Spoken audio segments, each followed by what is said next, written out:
Part में हम देखेंगे अपने chapter what is democracy Y democracy में कि दो कंट्रीज़ चाइना और मेक्सिको जहां इलेक्शन तो होते हैं लेकिन क्या वहां पर डेमोक्रेसी ट्रू फॉर्म में फॉलो होती है। तो हम दो एग्जाम्पल को जब समझ लेंगे तो हम अपने कंक्लूजन में आएंगे और कंक्लूजन से आपको पता चल जाएगा कि यहाँ डेमोक्रेसी जो है वो ट्रू फॉर्म में है या कह सकते हो कि स्यूडो या कह सकते हो कि अपने अनट्रू फॉर्म में है। यहाँ आप देखो इलेक्शन में चाइना में क्या होता है।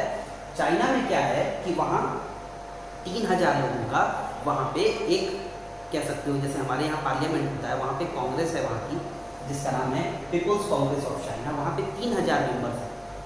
3000 मेंबर हैं। अगर आप देखो कंपैरेटिवली हमारे यहाँ 545 मेंबर हैं लोकसभा में, वहाँ 3000 मेंबर हैं और वो 3000 मेंबर जो है वहाँ के चुनते हैं किसको, प्रेसिडेंट को।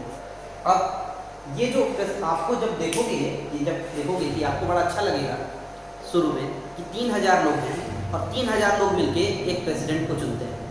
वहाँ पे इलेक्शन भी होता है। इलेक्शन में एक और अच्छी बात क्या है कि सिर्फ लोगों के रिप्रेजेंटेटिव नहीं है इलेक्टेड बाय द, यहाँ पर आर्मी भी चुनती है यानी दोनों के रिप्रेजेंटेटिव मेंबर्स ऑफ कांग्रेस यानी यहाँ के जो पीपल्स कांग्रेस ऑफ चाइना है यहाँ के जो मेंबर हैं वो लोगों द्वारा भी चुने गए हैं और आर्मी के द्वारा भी चुने गए हैं, तो दोनों के रिप्रेजेंटेटिव भी हैं। यहाँ पर अब देखो सबसे बड़ी प्रॉब्लम यहीं पर है कि ये जो मेंबर्स हैं ये खुद से जाकर चुनाव नहीं लड़ सकते हैं। जैसे इंडिया के अगर आप कॉन्टेक्स्ट में देखो तो इंडिया में इलेक्शन अगर किसी को लड़ना है तो उसके लिए दो क्राइटेरिया बेसिकली उसको फुलफिल करना है। पहला क्राइटेरिया ये है कि उसको एक पर्टिकुलर एज का होना चाहिए, यानी हर इलेक्शन लड़ने के लिए एक पर्टिकुलर एज होता है, कम से कम वो एज होना चाहिए आपका और आप भारत के नागरिक होने चाहिए। ये दो क्राइटेरिया अगर आप फुलफिल कर देते हो तो आपको निर्दलीय किसी पार्टी ने अगर आपको कह दिया है कि हाँ ठीक है तो उस पार्टी के साथ या निर्दलीय आप चुनाव लड़ सकते हो, कोई दिक्कत नहीं है। चाइना में क्या है कि अगर आपको लगता है कि आप सरकार के विरोध में हो, अगर आपको सरकार की पॉलिसी अच्छी नहीं लगती है और आपको लगता है कि नहीं मैं चुनाव लड़ना चाहता हूँ, तो चाइना में क्या है कि आपको चुनाव लड़ने नहीं दिया जाएगा। चाइना में जब तक कि आप ये जो पार्टी है कम्युनिस्ट पार्टी ऑफ चाइना इससे अप्रूवल नहीं लेते हो, यानी जब तक ये यस नहीं कहेगा तब तक आपको चुनाव लड़ने का जो है मौका नहीं मिलेगा। तो ये कैसी डेमोक्रेसी है। भारत में अगर आप देखो तो मल्टी पार्टी सिस्टम है, बहुत सारी पार्टियां हैं। पार्टी से नहीं लड़ना चाहो तो आप खुद की पार्टी बना सकते हो, खुद की पार्टी भी नहीं बनानी हो तो आप निर्दलीय कहते हैं जिसको इंडिपेंडेंट कैंडिडेट कहते हैं, वो भी आप लड़ सकते हो। चाइना में ऐसा नहीं है। आपको अगर चुनाव लड़ना है तो आपको अप्रूवल लेना होगा किसका, कम्युनिस्ट पार्टी ऑफ चाइना का। कोई दूसरी पार्टी एग्जिस्ट ही नहीं करती है क्योंकि वो वन पार्टी सिस्टम है वहां पे। तो सरकार के खिलाफ तो कोई हो ही नहीं सकता है क्योंकि वहां तो हमेशा एक ही पार्टी है, एक ही पार्टी के लोग सिर्फ चुनाव लड़ सकते हैं। अगर आपको लगता है कि मुझे चुनाव लड़ना है, सरकार के किसी बात से आप विरोध करते हो और आपको लगता है कि आप चुनाव लड़ो तो आप नहीं लड़ सकते हो क्योंकि वहां पे दूसरी पार्टी एग्जिस्ट नहीं करती, इंडिपेंडेंट मेंबर को मिलता नहीं है। चुनाव लड़ने के लिए आपको कम्युनिस्ट पार्टी ऑफ चाइना से अप्रूवल लेना होगा। यानी वहां पर बस ये होता होगा कि दो लोग अगर एक सपोज दैट एक सिटी है और वहां पे कोई चुनाव होने वाला है और 2 लोग 3 लोग वहां पे हैं तो उनके बीच में किसी तरह का कंपटीशन होता होगा या कुछ क्राइटेरिया जो होते होंगे उन्हीं के बेसिस पे कम्युनिस्ट पार्टी ऑफ जो चाइना है वो चुनती होगी कि ठीक है आप हमारी पार्टी की तरफ से चुनाव लड़िए इस शहर से। यानी कि जब तक आप उस पार्टी की पूरी आइडियोलॉजी को, उसकी पॉलिसी को अपनाते नहीं हो या उसको फॉलो नहीं करते हो, ये जो बात वो कहता है उसको फॉलो नहीं करते हो, आपको चुनाव लड़ने का मौका नहीं मिलेगा। यानी मान लो वो पार्टी कहती है कि मैं आपको मौका तभी दूंगा जब आप हमारे लीडर जो सी जिनपिंग है वहाँ पे उनको जब तक प्रेसिडेंट के लिए नहीं चुनोगे तो आपको नहीं मिलेगा। यानी कहने का मतलब है कि वहाँ 3000 मेंबर हैं, तीनों हजार में जो 3000 मेंबर हैं वो किसके हैं, कम्युनिस्ट पार्टी के हैं। तो प्रेसिडेंट किसका चुना जाएगा, कम्युनिस्ट पार्टी का। यानी हमेशा सरकार कम्युनिस्ट पार्टी की चुनी जाएगी, किसी और को मिलेगा ही नहीं मौका।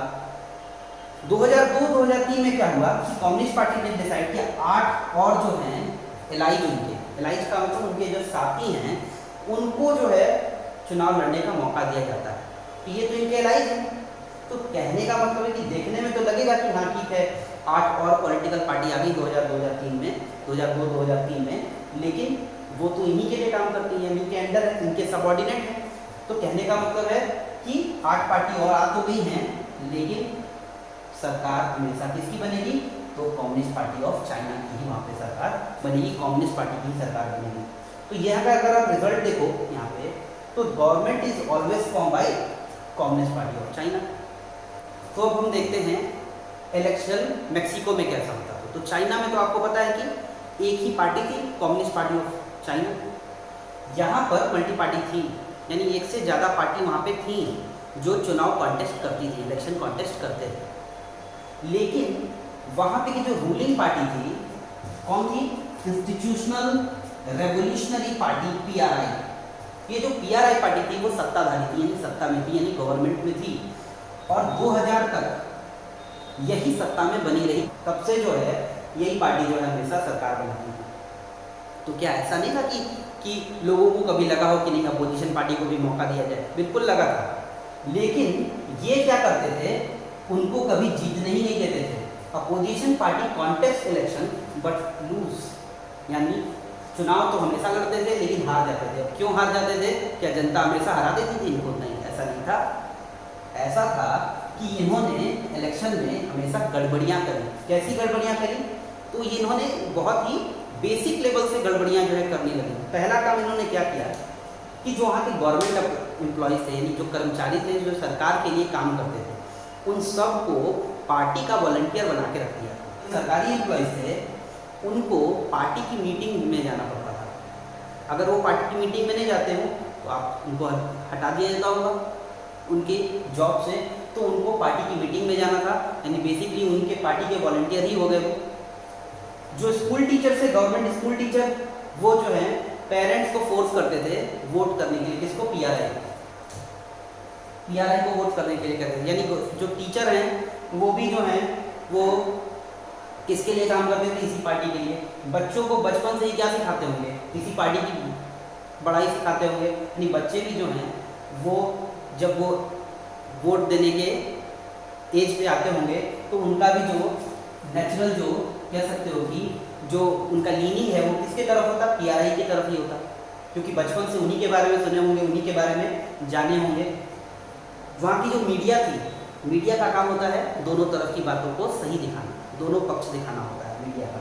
लेकिन वहाँ का जो मीडिया था वो क्या करता था कि अपोजिशन पार्टी को एकदम क्रिमिनल की तरह दिखाता था, मतलब उनको बहुत खराब तरीके से दिखाता था, देश विरोधी दिखाता था। और उनको जब कुछ अच्छा बात कहें तो उनको कवरेज नहीं देता था, और हमेशा इसी पार्टी का गुणगान करता था। यानी वहाँ का जो मीडिया था, जो कि इंडिपेंडेंट होता है, वो बिका हुआ था या सरकार के ही किसी एक अंग की तरह काम करता था।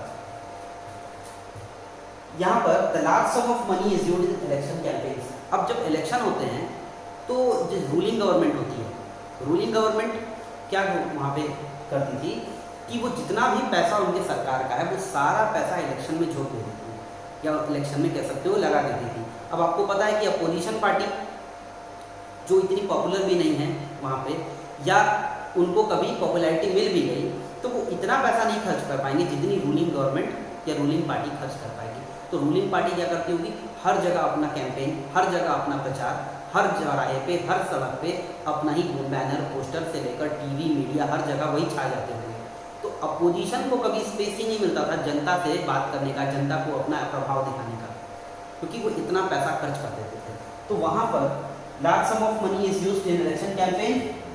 और जो सबसे बड़ी बात कि कभी कभार जब मान लो सपोज दैट कि जब अपोजिशन पार्टीज का मान लो वहाँ पर ये हो जाता होगा जनता में कि नहीं इस बार जो है इसी पार्टी को जिताना है, अपोजिशन में जो है उसको ही जिताना है, ये बन जाता है।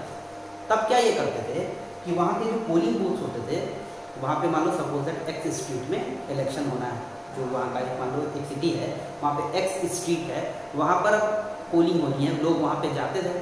जब वो पोलिंग करने के लिए जाते तो पता चलता था कि नहीं वाई स्ट्रीट में चला गया। तो इस तरह से क्या करते थे, वो इलेक्शन में मैल प्रैक्टिस करते थे ताकि कैसे भी करके हमेशा सरकार PRI की ही बने और बाकी जितनी अपोजिशन पार्टी हैं वो हार जाए। यहाँ से हमें पता चलता है कि डेमोक्रेसी में इलेक्शन होना ही सिर्फ जरूरी नहीं है, वो इलेक्शन फ्री एंड फेयर भी होना चाहिए।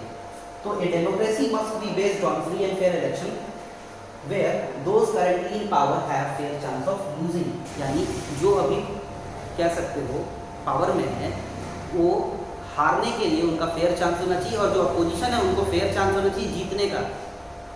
और ऐसा नहीं हो पाता है क्योंकि जो पावर में होते हैं वो कहीं ना कहीं अपने पावर का इस्तेमाल करके अपोजिशन पार्टी को किसी भी तरह से हारने के लिए क्या करते हैं, मजबूर करा देते हैं।